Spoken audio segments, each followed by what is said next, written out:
Hi, everybody, and welcome to today's talk in our Evolution and Ecology seminar series. My co-organizers, Elizabeth, Julia, Wouter, and myself are very pleased that our speaker for today, Professor Andrew Reid, has accepted our invitation. Andrew is Professor in Biotechnology and in Entomology at Penn State and Director of the Huck Institutes of the Life Sciences. He obtained his PhD from Oxford, after which he held several fellowships at Oxford and then in Edinburgh, where he was later a Professor of Natural History. Since 2007, Andrew has been at Penn State, where he and his group get down to a variety of questions centered around understanding the evolution of drug, vaccine, and insecticide resistance, and how to improve public health outcomes. His outstanding scientific contributions have been recognized by numerous distinctions. Just to name a few, Andrew is a Fellow of the Royal Society, the American Association for the Advancement of Science, and the American Academy of Arts and Sciences. Today, Andrew will tell us about how to use antibiotics without driving the evolution of antibiotic resistance. As usual, there will be a Q&A session at the end with Andrew. Please post your questions in the designated Slack channel and upvote the questions you'd like me to address to Andrew. So over to you, Andrew. Thanks again for accepting our invitation. Thanks, Andreas, and thanks to all of the organising team for asking me to talk. It's a total pleasure to be giving a research talk again and not trying to figure out the university's response to COVID. As I'm sure everyone in this audience knows, antimicrobial resistance and antibiotic resistance is one of the biggest challenges of 21st century medicine. So it's not just a question of dealing with the infections themselves that might make somebody sick, but also antibiotics allow people to have surgery, to have chemotherapy, for cancer treatments and so forth. Without antibiotics, the world would be a very different place. And of course, the fundamental challenge with antimicrobials, antibiotics, is that when you use them, you set up the situation to drive the evolution of resistance. So the very process by which they are so successful is, by definition, impacting the pathogen target, the fitness of the pathogen target. And so you necessarily get very strong selection for resistance. So there is inappropriate use of antibiotics, for example, maybe on some farm settings or where people take antibiotics for a viral infection, and those too will drive antibiotic resistance, but so too will appropriate medical use. And so the question is really that I want to deal with is, can we use these wonder drugs in medicine in a way that doesn't set up the conditions for their downfall? And without giving an overall spoiler, I just want to say that the answer I'm going to focus on is that it is possible to use antimicrobials without driving the evolution of antimicrobial resistance if we can manipulate within host ecology. The very use of drugs radically changes the ecology of the target microbes and the fitness of the sensitive and resistant ones. And so if we can understand that and manipulate what processes involved, I do think there are ways in which we can use antimicrobials without driving resistance. Just to set the scene, I want to talk about a single patient that I worked on the evolutionary analysis with Bob Woods. Bob's going to come up several times in this talk. Bob is an infectious disease physician at the University of Michigan. He did his PhD with Rich Lenski way back, and then went to medical school after his PhD. And that means he's got an amazing skill set where he's a practicing infectious disease doctor treating patients, but also has a deep understanding of evolutionary biology, as you would get from the Lenski lab. And so consequently, I can talk with him and work with him very effectively.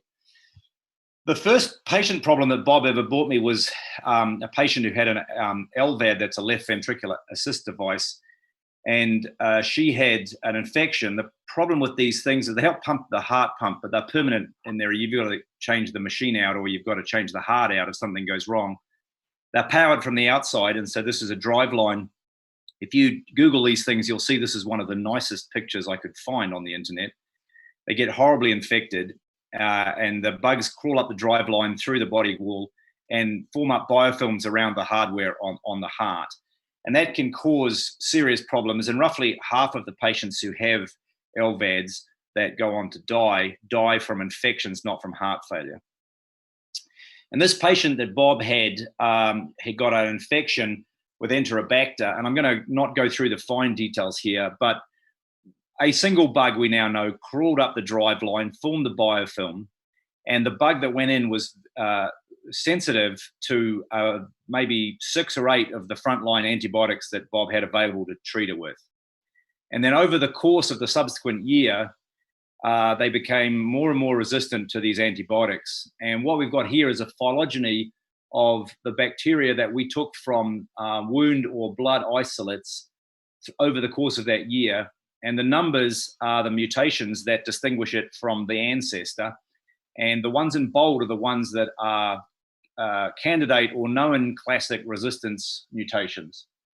And you can just see through time that the bugs accumulated resistance mutations. And in the end, she died of drug resistance.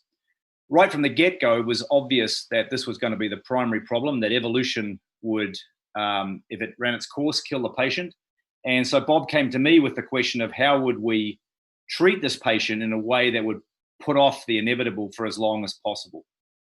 And that was the first time I got really interested in the actual mechanics of trying to make clinical decisions, because it's very, very challenging when you don't know what else could happen. There's no replication.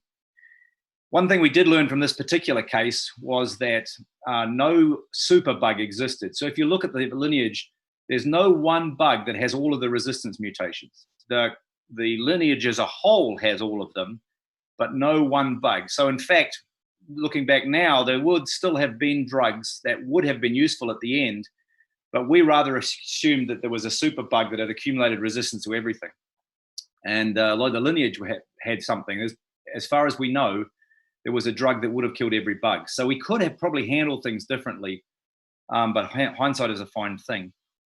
But this to me is the sort of essence of the problem, that antibiotic resistance really drives, antibiotic use really drives antibiotic resistance. And this is the process we would like to be able to short circuit.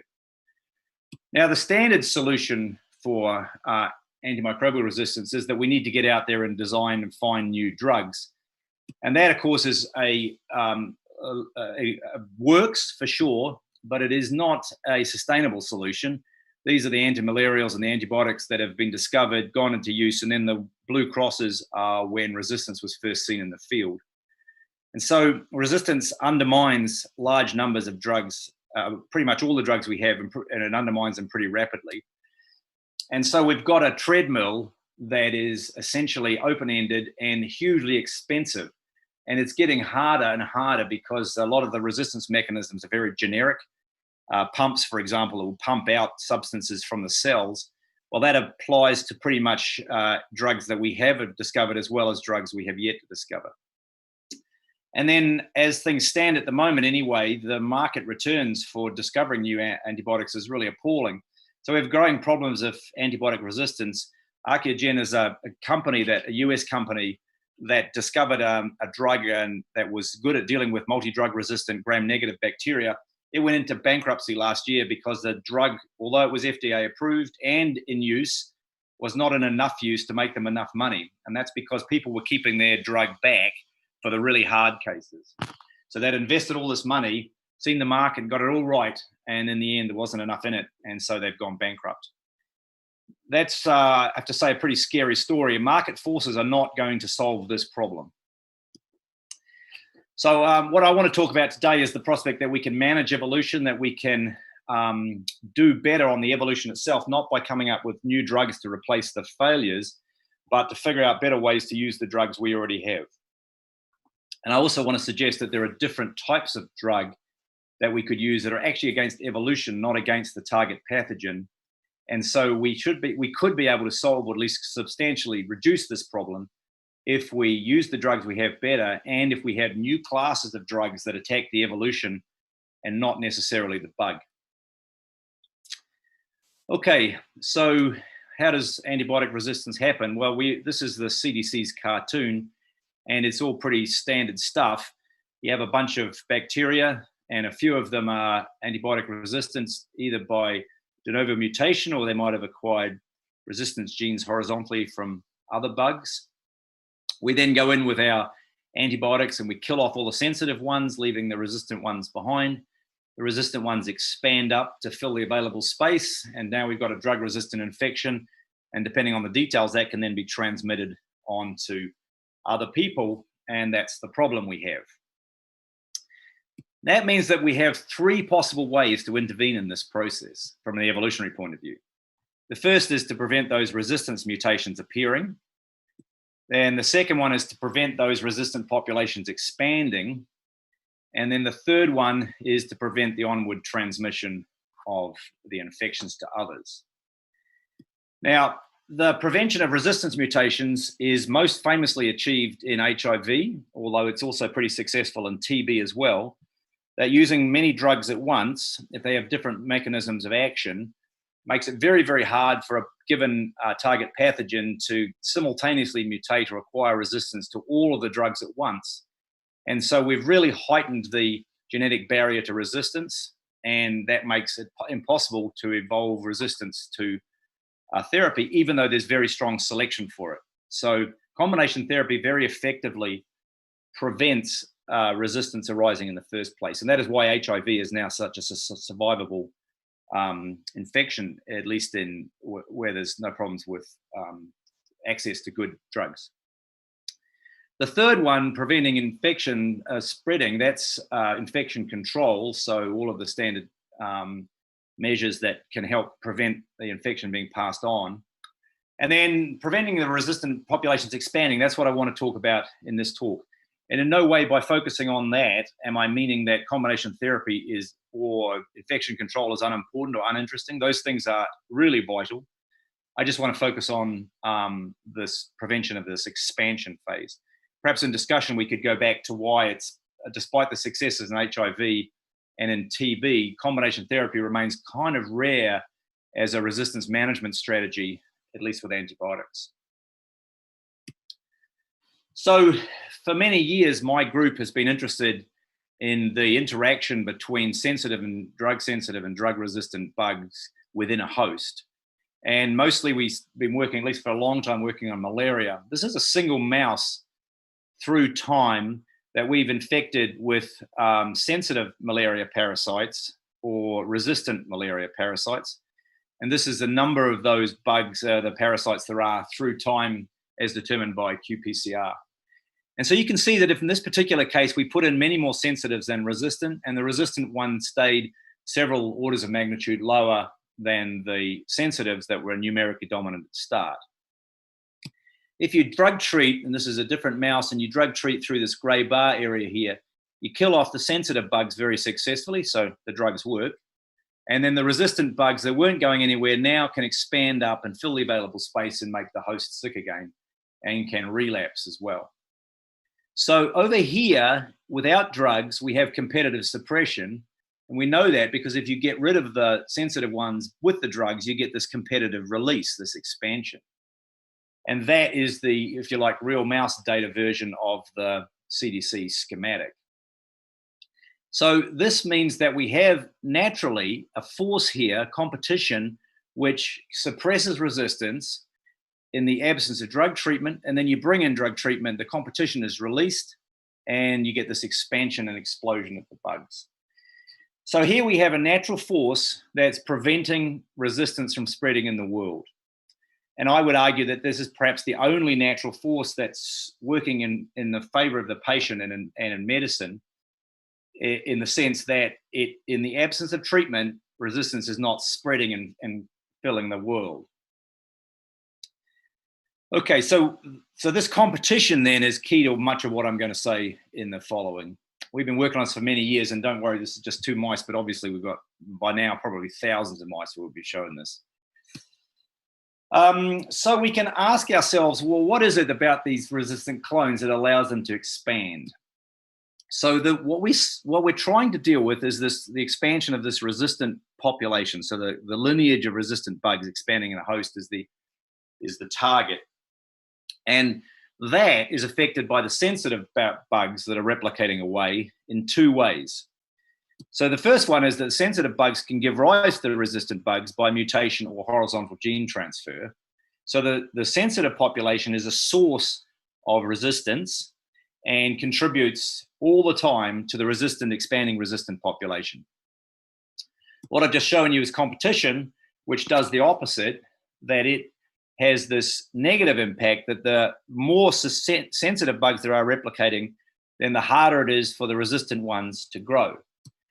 And so we have these two forces coming from the sensitive population. One is this positive effect from the point of view of the resistant growth of contributing genetically to that population. And then the other one is this ecological force of competitive suppression. And then we have the issue that the drug, by definition, is only impacting the sensitive bugs. And so the solution, or the problem we seek to solve, was how do we tweak the drug, use the drug in such a way as to minimize the expansion of the resistant population when we can't get at that directly. We're getting at the resistant population via the sensitive population. So this sort of double-edged sword effect of the sensitive populations makes it very hard to figure out what the best thing to do with our drug is, because whatever we do will have these two contrasting effects on the population growth of the resistant bug. Now, I realize that some of you are out there thinking to yourselves, yeah, but it's not just a binary thing. There's sensitives, and then there's sort of intermediate levels of resistance and higher levels of resistance and so forth. And you could do this diagram for sort of low-level resistance, intermediate, high, and so forth, and it would still have the same structure. It would just get more complicated. Each compartment would mutate to the next one, and each one would have a competitive effect on the other. So whether it's binary, as I've done it here, or whether it's a 5-step process or even a very large number of steps in a continuous sense, the same fundamental problem exists. We want to stop the replication of the drugs, of the bugs that our drugs can't stop. And the only tool we have is the way that the drugs impact the sensitives or the semi-resistant ones in the process towards these ones that lead to drug failure. So I think it's a very hard problem, and it's not easy to say from your armchair what the best way to treat an infection is in order to stop the evolution of resistance because of these two effects. Nonetheless, you find in most of the literature, at least the medical literature, that people say all you got to do is use the antibiotics appropriately and resistance won't happen. And that's in the antibiotic stewardship literature has come to this mantra: use the right drug at the right time, at the right dose, for the right duration, and your problem is solved. And I put it to you that, in fact, it's not obvious what the right time, what the right dose and the right duration is. And the drug, well, you can get it right with combinations, for example, can stop this. If you're in the monotherapy space, then it's very tricky to know as well. So I think this is actually an open question, and it's one that is, despite a century of drug treatment, still remains unresolved. How do we treat patients in order to make them better while at the same time prevent drug resistance from emerging? The fundamental philosophy that comes from in resistance management in terms of patient treatment anyway is to hit hard and use enough. And this comes from Paul Ehrlich, who was the first person to conceive of the idea of antimicrobial drugs. Brilliant insights at the beginning of last century that it might be possible to kill bugs because they might be different from us. And he went on to discover some of the first antimicrobials. And then Alexander Fleming, of course, with penicillin, he said you need to use enough penicillin without really specifying what that was. And Ehrlich said you need to hit hard. He also said you need to hit early. And that philosophy has really held for the remaining of a century or so that's followed. And more recently, people have done what I would call more rigorous work looking at this philosophy to support what everybody has been taking as an orthodoxy for a long time. Now, when you say hit hard and use enough, what you're really doing here is you're saying it's important to get rid of all the sensitives so that none of them can mutate to resistance. And that's true, of course, that if dead bugs can't mutate. So if you can wipe out these guys and stop mutation, you have stopped the problem. But if you can't, if there are bugs around that you can't kill, then when you hit hard, get rid of all of these, you remove the competition, and so you allow the resistant ones to flourish in the best way possible. So it's actually quite a tricky problem. And putting that another way, if you go in with your full-on firepower and blast everything you can, the only thing that's going to emerge from that is the very thing you don't want, which is the high-level resistant bug. So if the high-level resistance is around and you go in with this standard thinking, then you just make the problem worse. So to me, this is a very challenging question of how do you use the drug in order to prevent the resistance emergence, the high-level resistance emergence, at the same time as making patients healthy. Now, some years ago now, Sylvie Halbin, who's now on faculty at Arizona State, when she was a PhD student with me, we got very interested in this question of how you might treat patients. And so our patients here being mice. And based on some mathematical modeling done by Nicole Medeo, we tried to look at the evolutionary consequences of different treatment regimens. So this up here is the same sort of plot I showed you before, time and parasite densities for a number of mice. So this overlays the traces of 7 mice. For the black lines, the sensitive bugs, and the red lines, the resistant bugs. So we put the resistant bugs here in on day 10 when they're super rare, when the sensitive bugs are at much higher levels. So, there's about a 10 to the 9 to 1 ratio here. And then when you do that, because of this competitive suppression, you can hardly find them again by PCR. And so we only found 2 positive samples through all of this space. So that's the competitive suppression. You don't see resistance in the absence of drug treatment.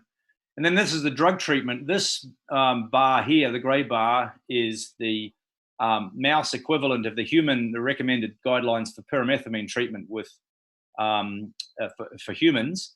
And so the drug rapidly gets rid of the sensitive bugs, and all of a sudden you now find the resistant bugs, and this is the competitive release. So in the absence of treatment, you get none, almost none, and in the treatment scenario following the treatment guidelines, you get a very, very large bump of resistant ones. If you try something intermediate, this is what you get, and these were Nicole's predictions, suggestions, these regimens. So this is the same concentration of drug, but on just 1 day instead of 7 days. And then this is half the drug, just once. Okay, there's a very large number of regimens we could have tried, and we were guided to these 2 by Nicole's modeling. And what you can see is that there is still resistance coming up in these light touch regimens, we call them, but there's a lot less resistance than there is if you follow the guidelines. And in fact, we did a lot of work with different regimens, and so far we haven't ever found one that does worse than the guidelines. The guidelines are very successful at finding these resistant bugs that we put in and spreading them. And with the malaria system, you can look at transmission to mosquitoes, and this is matched with transmission. We also can look at the health of the mouse, and I'm not going to show the data, but the mice are least healthy with the no treatment because malaria is bad for the mice. And they are least healthy with this treatment because there's a big relapse of parasites that makes them sick again through here. And these 2 regimens are both as good as each other, both better than no treatment or guideline treatments from the point of view of the health of the mouse. So this is an example where this hit hard strategy doesn't optimize anything. It's not making the animal healthier, and it's not preventing resistance. More recently, Monica Acosta, who is a graduate student just finished with me, who's now at University of Michigan, she's been looking at Denovo resistance. So that last one was where we put the resistance in, and we put the resistant bugs in. But atovaquone is a malaria drug that when it's used on its own fails quite often because of Denovo resistance. So the mutations rapidly cause it to fail in many cases. And so it's used in combination in the field. But we use it in the lab as an experimental model to say, okay, if we start with the drug-sensitive parasites and then we watch them grow up and then we treat them with atovaquone, the atovaquone clears things out, but then we get the emergence of drug-resistant bugs. And it happens often enough that we can do experiments to ask, what is the treatment regimen which makes the mouse healthiest while at the same time preventing drug resistance the best? And this is a complicated plot, so let me walk you through this gently. So this is a checkerboard design where this is the drug concentration up here. So this 1 milligram per kilo is basically homeopathic quantities of the drug. And then this 20 mgs is far above what's used in humans, and it's very, very high level. And then this is treatment on just 1 day, 2 days, 4 consecutive days, or 8 consecutive days. So this is over a week's treatment. This is the guideline dose here, and this is what's recommended by the guidelines. Sorry, this is the guideline duration, and this is the guideline dose. Now, if you think about it, down at this corner, we've got hardly any drug for hardly any time, so that's very light touch. Then at this end of the spectrum, we've got 8-day course at very high concentrations. And so this is very aggressive therapy. This is, if you like, your hit hard option. This is hitting so hard, in fact, that we got side effects of the drug on the mouse here. So the drug itself gets toxic to the mice at these sorts of durations and concentrations. So we can ask then, when we do this, what happens to the infections? And the bars are individual mice. The gray bars are mice where the infections did not relapse. So that's the best outcome. The blue lines are where they relapsed and the dominant parasites in the relapse were drug sensitive. And the red ones are where the dominant parasites in the relapse were drug resistant. So gray good and blue and red black. Blue is a relapse that you can treat because it's drug sensitive, and red is a relapse that you can't treat because it's now drug resistant. And so you can see that down this end of the spectrum is where you get the under treatment, if you like, where there's just not enough drug to clear even the sensitive bugs. And then in other places, you get some good outcomes, but you also get the emergence of drug resistance. And the best regimen in this experiment was this big pulse of high dose drugs. So just 1 day of drugs. Probably the best way of thinking about that is that the big pulse knocks the parasites back and lets the immune system clear them out, so that most of the selection on the parasites is actually immune selection, not drug pressure. So you imagine on the 1 day of treatment, there would have been intense selection for resistance, but then as the parasites expanded up, they were contained by immunity, and so the resistant ones have no advantage there and everything's cleared. Now, that was a pretty exciting result to us, and of course we set out to replicate it, and I have to say that the replication did not generate exactly the same outcome. This is sort of a due diligence thing to say that we replicated this and we don't get the same picture. And you can see here we got a lot of resistance up at this end of the spectrum. In fact, one of our best outcomes is in this sort of space where we've got this toxicity, so we can't get to it medically. The only difference between the two experiments that we know of was a slight difference in initial concentration of the parasites, but we haven't directly tested what's causing that. But what I'm saying here is that there are ecological processes governing things going on in these animals that does seem to impact the best evolutionary outcome. So I would say from those experiments that it's not at all obvious what the right drug, right time, or leaving the drug aside, time, dose, and duration actually are. It's a hard problem, and one of our experiments showed that the standard thinking wasn't the best, and the other one showed that there's variation tied up with variables we do not fully understand yet. So I think this whole idea that we just need to go and prescribe antibiotics appropriately and all will be fine, there's a lot of work to be done.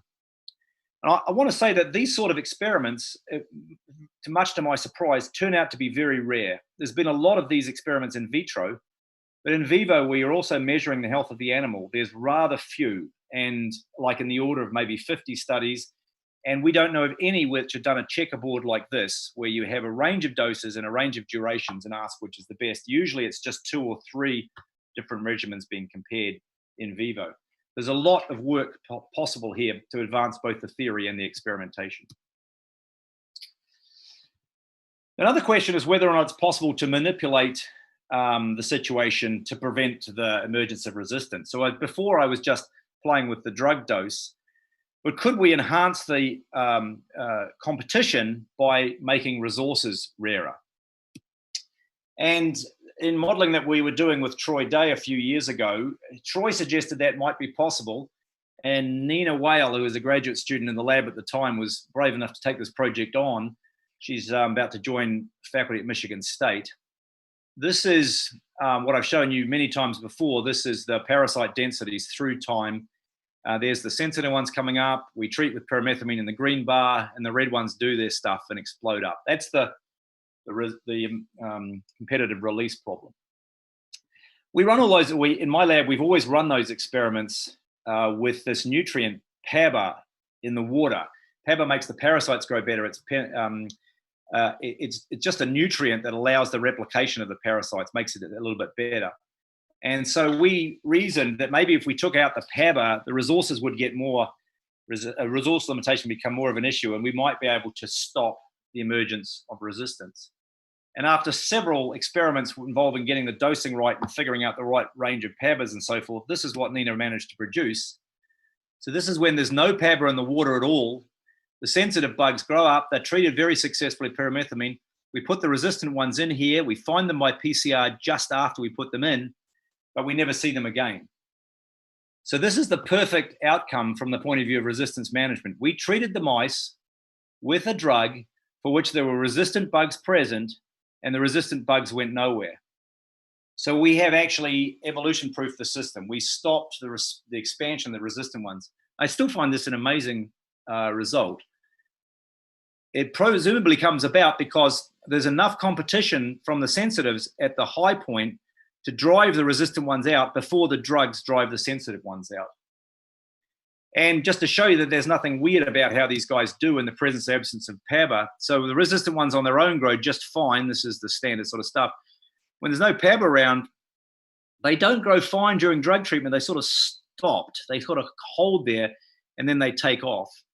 And that suggests that during this period, they're not growing fabulously well. And so competition is enough to drive them out if you have the sensitive ones there and not if you don't.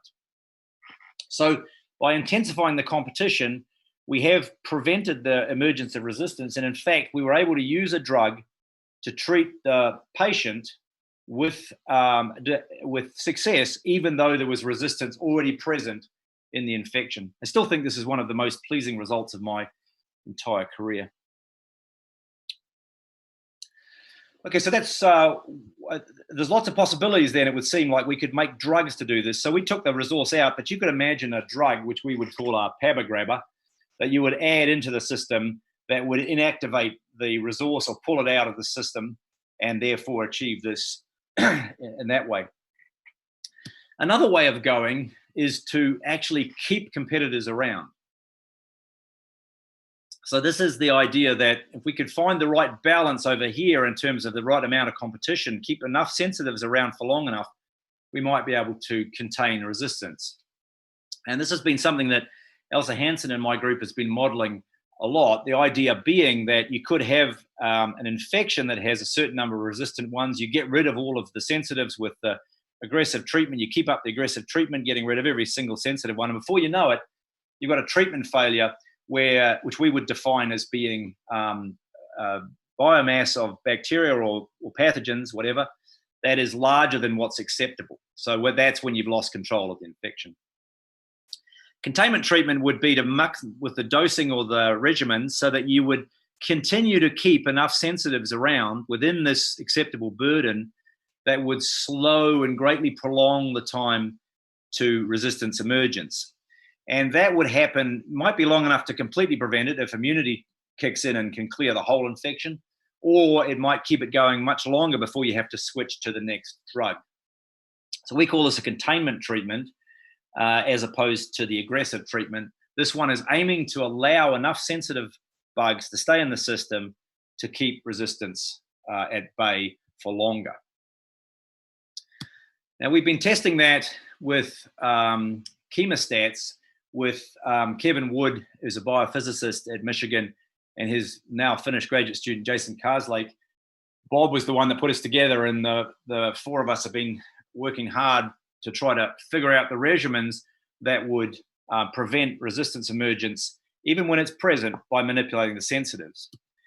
The way the chemostats work is that you have your bacteria in a vial, and there's light going through, and so you can measure the density of the bacteria that way. If the density is higher than you've programmed, then you can turn on the pumps and you can put antibiotic into the system, and the antibiotic continues to go in until the detector tells us that bacteria are back down to a density that we've programmed in, and then it'll turn the drug off.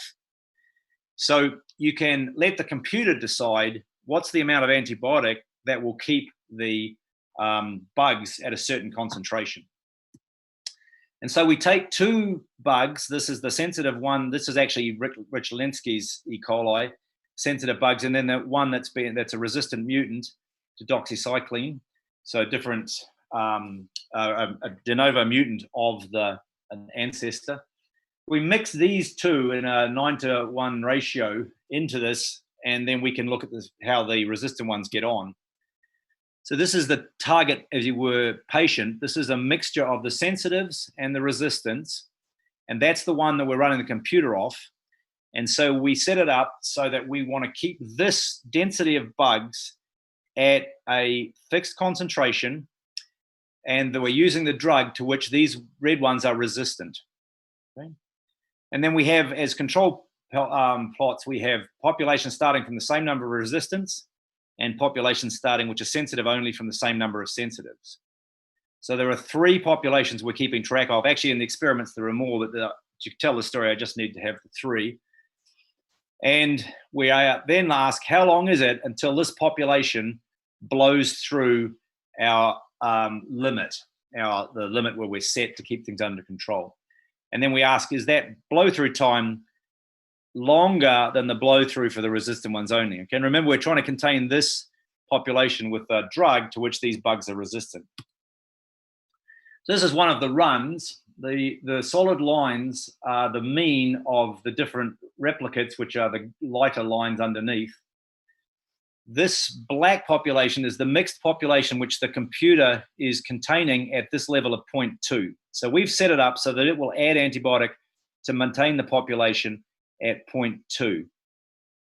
And you can see the sensitive bugs getting that amount of resistance, they die out.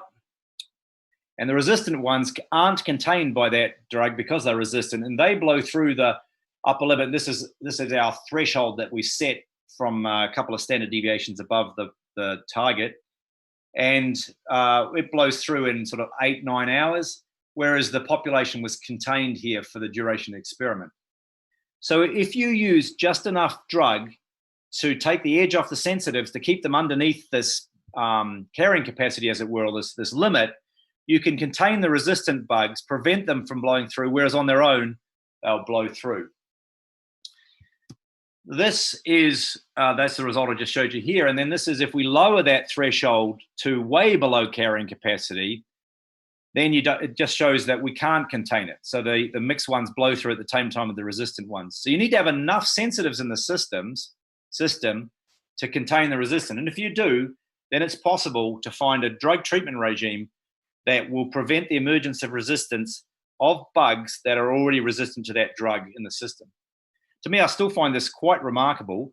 And if it wasn't for the math, I'd find it kind of unbelievable. But parameterizing models using completely independent parameter estimates, we can get in fact, we find these values predictively. Elsa would phone up the folk in Michigan and say, try these parameter values in your computer program, and we could capture it very well. One of the reasons I find it surprising is that these are bacteria that are pelagic, so they're floating around, lots of nutrient around, they're still in log growth phase, and nonetheless, we're able to contain them. So it is possible to find regimens. It is also possible, I have to say, that in the mathematics, you can find regimens that can make things worse. So when you should be doing containment or aggression can be defined mathematically, but it's important to do that because you can find good regimens, but you can also find bad regimens. The final story I want to mention to you is that one that Bob and I have been working up in the University of Michigan Hospital, which concerns vancomycin-resistant enterococcus. This is a hospital bug which has become resistant to vancomycin since the 1980s. It's become a really big problem in hospitals. One of the frontline drugs, antibiotics used to treat it, is daptomycin. And we got very interested in the question of whether or not we could prevent the emergence and spread of daptomycin resistance in Bob's hospital. This is the University of Michigan Hospital here. VRE is what's known as a commensal opportunistic pathogen. So most of the time, it infects people orally and it lives in a gastrointestinal tract without any symptoms whatsoever, and it's shed into the environment. And this fecal oral transmission is what's responsible for spreading it around in the hospital. However, if it gets into the bloodstream or into open wounds or heart valves or what have you, it can cause very significant, very life-threatening infections. And that's when it's treated with intravenous antibiotics, including daptomycin. So we became interested that, well, okay, you need the drug, the antibiotic, to treat the bloodstream infection because that's got a good chance of killing people. But some of the drug ends up in the gut where it's going to select for resistance in the gut population that'll then be spread out into the world. So the resistance will be spread from the gut into the environment and start spreading in the hospital. So you need the drug in the bloodstream, but you do not need the drug in the gut. But at the moment, the way things go, it's just inevitable that some of it will get out of the bloodstream and into the gut. So let's think, could we inactivate the daptomycin in the gut? If we could inactivate the antibiotic here, we would stop the emergence and spread of resistance, but we would still allow the patient to be treated for the bloodstream infection. So you could get patient treatment without resistance evolution. So we've been working with a mouse model to see whether this is really feasible. We take the bacteria out of patients in the hospital, and we here being Val Morley, who's a postdoc in the lab, and she puts them into mice. If you pre-treat the mice with ampicillin, get rid of their microbiome, you can get human multi-drug resistant, vancomycin resistant enterococcus into a mouse in the gut. Doesn't affect the mice, but they grow up very rapidly and happily in the gut and spread in the feces. If we systemically treat the mice, so the equivalent of IV treatment of the mouse with daptomycin, we can then look and see what's coming out in the feces. Is it now more resistant? And this is just 3 mice through time, the blue, the red, and the green mice, the number of VRE coming out in the feces through time when we're treating this pink bar here with daptomycin. And you can see the daptomycin numbers go down, and then you take the pressure off and they come back up again. This is the resistance profile of the bugs at different times. And you can see that in the blue mouse and then in the blue and the red mouse, resistant parasites emerged and could be identified and taken out of the feces of the mice. And so what Val does is take those resistant ones and the ancestors, put them into mice, and then treats the mice with daptomycin systemically. This is the different concentrations. So if there is no daptomycin treatment, you don't get any emergence of resistance. If you treat the mice, then the resistant ones take over, and these are all the different replicate mice here. So there's very strong selection in the gut for resistance as a result of daptomycin treatment systemically. So the gut is an arena where evolution is happening, even though the drug was given in the bloodstream. Now, Bob suggests that we might be able to inactivate. This was an interesting insight of Bob's part. Cholestyramine is known to interfere with the uptake of oral antibiotics. And so he knows that if he's giving cholestyramine to a patient for some reason, he needs to give it a different time of day from when he's giving antibiotics. The antibiotics won't work so well. Cholestyramine is approved by the FDA in the 1960s. It's a bile acid inhibitor, and it's super cheap, just $1 or $2 a pill, and very well tolerated. So Bob suggested we might try cholestyramine as a way to inactivate the daptomycin in the gut. And then in vitro, we can certainly inactivate it. So this is the kill curve with increasing daptomycin concentration. The number of replicating bacteria drops dramatically as the concentration increases. But if you add cholestyramine, it does not. The drug is inactivated, and it's as inactive as it would be if there was no drug there at all. So the in vitro data showed that this drug can interact with and activate the daptomycin. So what happens within the mice? And this is an experiment, one of many now that Val's done. This is the number of bacteria coming out of the mouse, so the number in the stool. The solid lines are the number that are resistant, and the dotted lines are the total number, so the sensitives and the resistance. And as before, we put in a mixture of sensitives and resistance, and so you get both there when there's no daptomycin. When you put in daptomycin treatment, then there's big up selection of resistance, as we saw before. But if we add cholestyramine into the diet, there's no impact on the up selection. So in other words, by adding cholestyramine to the diet, we managed to treat the mouse without the up selection of resistance that otherwise would have occurred. So the cholestyramine is inactivating the daptomycin in the gut and preventing the evolution of resistance in the gut, and therefore stopping the shedding of resistance into the environment. And so now we're pretty excited about these results.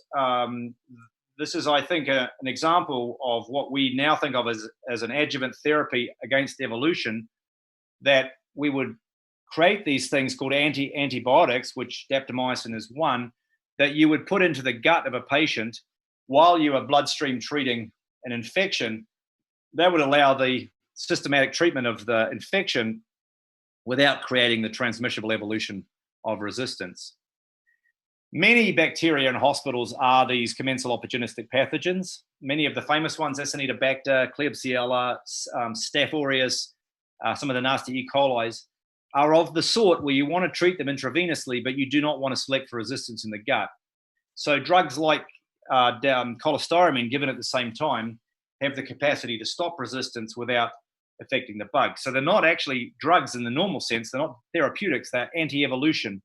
And you would add them in order to prevent evolution and spread. We're now working on anti-vancomycin drugs, which vancomycin is more commonly used than daptomycin, and in vitro data look extremely exciting.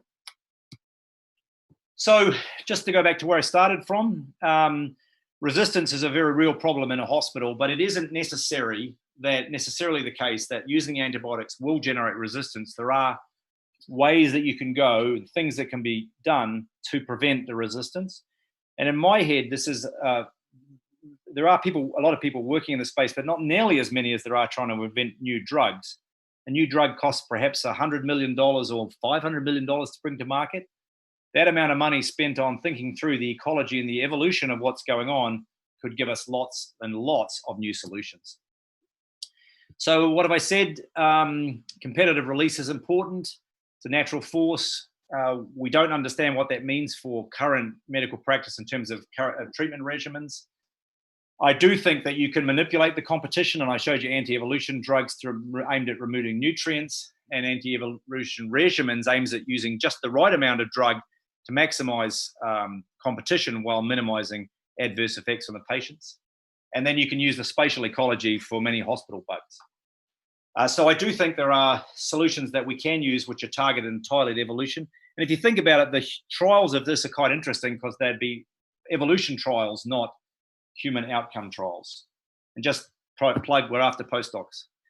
Finally, thanks very much. I really appreciate again the opportunity to speak. Thank you very much, Andrew. That was a fascinating talk. Thanks. Questions are coming in. We've got a few already, and I have a question myself as well. How easy is it to know, or is it easy at all, to know what it is that the sensitive and resistant bugs are competing over? I mean, in your example, it was the nutrient that you supplied. Is it easy? Is it well understood what the competition? No, I think it's just not well known. I think we are one of the few groups to have done manipulations of competition across a resource gradient in any pathogen system in vivo. So that's a wide open area. I think one of the places to start is to ask about the resources that the resistant bugs need more of in order to be resistant. And the PABA that we found, the resistance pathway is less efficient and it requires more PABA in order to make those resistant ones grow. So that's a sort of hypothesis generating approach, but it doesn't have to be in the drug targeted pathway. It just has to be whatever's going on. So no question. We need many more answers, many more of those sort of analyses. I mean, it's true, as many people will know, that it's easy to show competition in anything, plants, whatever. Showing what the competition over what the resource gradient is can be quite complex. Mm-hmm. I guess somewhat related to that, a question from a viewer is, obviously, apart from not having drug-resistant bugs in one system, is there a difference in the virulence or the impact on the patient between having an infection with the resistant or with the sensitive bugs, or the pathogenic impact, is that quite similar? Yeah, most physicians would say that there's drug-resistant infection is more virulent, but they really mean that in the sense that they don't have the same way to contain it because they've just lost control. So from a practical point of view, drug-resistant infections are more scary to physicians, and because of that. In animal models or in vitro, oftentimes there is a cost of resistance, a metabolic cost of resistance, which plays out sometimes in reduced growth or reduced carrying capacities. And so the resistant ones can be slightly less virulent. But that's not always true. But if there is a direction, it's that way. But in general, that small difference in virulence between the sensitives and resistance is more than outweighed by the disadvantage of not being able to treat it by drugs. Mm. Mm-hmm. So I've got another question coming in. Do we generally know enough about the basis of virulence to artificially select avirulent strains and to introduce them as competitors? Or is the positive association between virulence and growth of pathogens generally too hardwired? Yeah, so I do think that is absolutely worth considering. In fact, many vaccines are live attenuated vaccines, right, where you add in a live bug because it is going to generate a strong immune response and it is much less pathogenic than the thing you're concerned about. So the idea of adding bugs is not totally foreign. And in the case of microbiomes, we do fecal transplants and things where we add in species to try to contain other species. So the idea of adding bugs is not totally crazy. On the other hand, in the case of something like malaria or a bloodstream infection of bacteria, it's very hard to imagine persuading a physician to add a bug in that situation, even if you think it's avirulent, because there'll be concerns about it reverting and so forth. We did actually do this. We have added in drug-sensitive bugs into resistant infections, and in malaria in our mice, or the we being Monica Acosta here, and she did get containment of resistance by adding bugs, but we had to add an awful lot of them for an awful lot of days to get an effect, to get the numerically dominant to contain the resistant ones. And it's very hard to imagine shooting up a patient day after day with more malaria parasites. Right. It's not as easy as Brad Pitt in World War Z, is it? That's right. Just get a cocktail in. Okay, I've got another question from an audience member.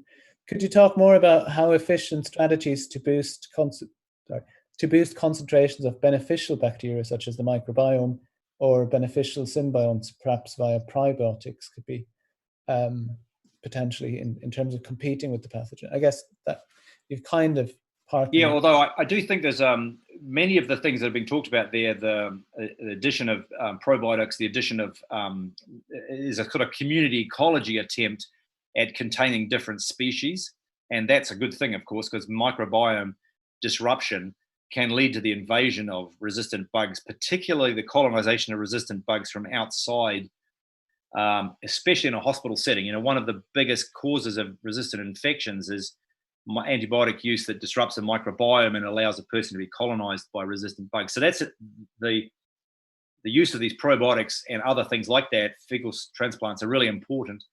From the point of view of what we've been trying to do of actually targeting some particular bug and then treating that with a drug for which there's resistance around, you know, that is a more evolution manipulation that's happening at that target, not the off-target effects, which the probiotics are usually focused on. Mm-hmm. Okay. Oh, another question. Would it be possible to use drugs to mimic competition within the host? Yeah. So the only way I can see that at the moment is by taking out the nutrients like we did, so intensifying that. However, it might be that there are other resources one could manipulate. Target cells is one of them. For instance, where the virus or the parasite needs target cells to replicate, and like in malaria's case, it needs red cells. Now, taking the red cells away would, you know, induce anemia. So perhaps not obviously the way one would want to go in a malaria infection, but people have made arguments about that as being why people get anemic in a malaria infection. The body itself is reducing resources available to the bug. The other possibilities would be trying to manipulate the competition that goes on between bugs when there's direct interference competition. So they poison each other with toxins, biocins, and so forth, or some of the compounds that are released to grab resources like bacteria, like siderophores and so forth. Those will manipulate the competition between the sensitive and resistance as well. I do think that thinking as ecologists here, there's lots of options. And I do think it's, you know, more thought from this all round about how we can manipulate the competition could open up all sorts of new options. Are those sort of competition targets more likely to be more evolution proof because competition has been around for a while and apparently there's no evolution against it? Yeah, so that's right. We have made the arguments in the papers that anti-competition or competition-promoting drug is less likely to generate resistance than a anti-pathogen drug. For that reason, that there's been very strong selection over eons for access to resources, and so there might be limited capacity to go further. I also think that the mutant that would have the advantage is super rare at the time it pops up, and so could probably be easily dealt with by the actual drug itself. So I do think there is likely to be evolution-proof properties associated with anti-competition drugs that don't exist with conventional anti-pathogen drugs, but we haven't demonstrated that. We haven't done selection experiments to show that. Mm. If somebody wants to come along and do those very hard experiments, I'd be delighted. Step forward, whoever's out there. Right. Another audience question: If the resistance gene is plasmid bound, is there a way to use competition, or would it also require disruption to HGT? No, I think the same logic applies. Whatever the source of the resistance is, that whether it's on a plasmid or it's de novo, so long as there's competition between the resistance wherever it's coming from and the sensitive, the same logic will apply. It is true, though, that you could target the HGT at the horizontal gene transfer itself, and there are people who are developing drugs targeted at the actual biochemical pathways associated with horizontal gene transfer. That is, if you like, a mutation stopping strategy, stops the resistance getting into the population in the first place, and that's what I would call, my 3 intervention points. The first, it's an anti-mutation strategy, prevents evolution from occurring by preventing the resistance from arising in the first place. So that's obviously, that's a terrific way of going as well. But I don't think the logic of what we're doing matters whether it's pre-existing de novo resistance or pre-existing resistance, de novo resistance, or horizontal gene transfer. I think the logic's still the same, which is one of the attractions to me of anti-competition drugs. Irrespective of how the resistance occurs, they could work. Mm. I know you said it's a relief not to think about COVID, but we do have a COVID-related question, more a research question though. The person asked how research in microbial resistance can make the public more aware about emerging viruses and maybe preventing their spread in the first place. Yeah, well, let me just say that in the early days of COVID therapy, the attending physicians threw antibiotics around like candy, as you can imagine, because they're concerned about secondary infections. They didn't know what it was, so forth. Now the guidelines are that unless you've got reason to suspect bacterial involvement, you shouldn't be throwing antibiotics on the patients. So antibiotic resistance is a problem in the COVID context. They're hopefully going down. I'd say the more general issue in terms of making people aware of pathogens, in my head at least, is that the COVID issue is a species jump where the ecology and the evolution contrived to generate something that can whiz around humanity. And that's an ecological and evolutionary problem. And the way we try to tackle antimicrobial resistance is with evolution and ecology. And I would say antimicrobial resistance is an ecology and evolution problem, not primarily a problem of genetics or biochemistry, but primarily one of evolution and ecology. So to the extent that we can get across to the general public that the same sorts of thinking applies in both cases, I think it's very important. I'd also say that we don't know yet, but it seems likely that resistance to some of the anti-SARS-2 drugs is going to become a significant problem. Once we get drugs good enough to provide antiviral therapies, we'll almost certainly have drug resistance, just like we do in flu and everything else. And so the resistance problem is, coming. Scary. Right. There's one more question I have here. Could patients be injected with specific quorum sensing molecules, if identified, that drive down the resistant bacteria?